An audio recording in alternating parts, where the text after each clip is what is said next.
La souveraineté, la vraie, c'est une armée. Il y a 62 ans, jour pour jour, le Mali brandit la sienne aux yeux du monde, une journée devenue depuis historique.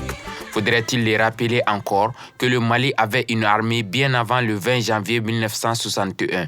L'armée n'a pas été créée le 20 janvier 1961.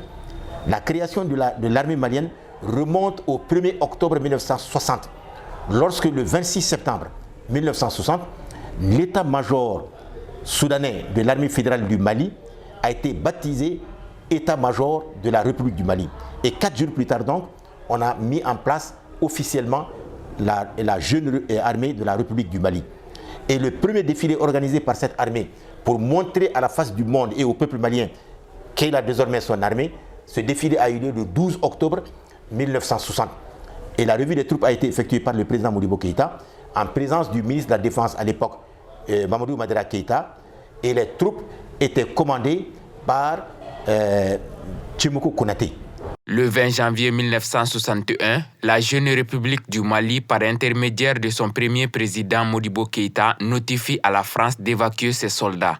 La journée devient la fête de l'armée malienne. Ce jour-là, effectivement, il avait été constaté par les autorités à l'époque en place que l'affirmation et l'affermissement de la souveraineté nationale est incompatible avec la présence de troupes étrangères pour assurer la défense de notre territoire.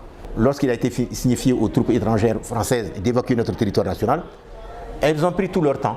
Ce n'est que le 8 juin 1961 que les troupes françaises ont évacué la base de Kati, le camp de Kati.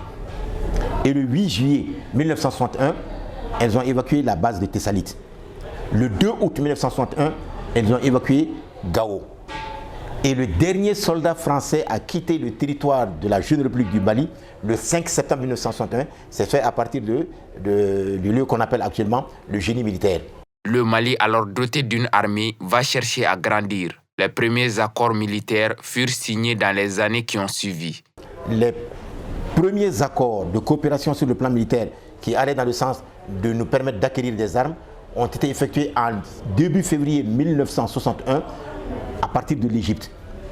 Et maintenant, précisément le 21 février 1961, les premiers accords militaires, de coopération militaire entre le Mali et l'Union soviétique ont été signés à Moscou par Ousmane Ba, qui était accompagné en la circonstance par le général Abdoulaye Soumaré.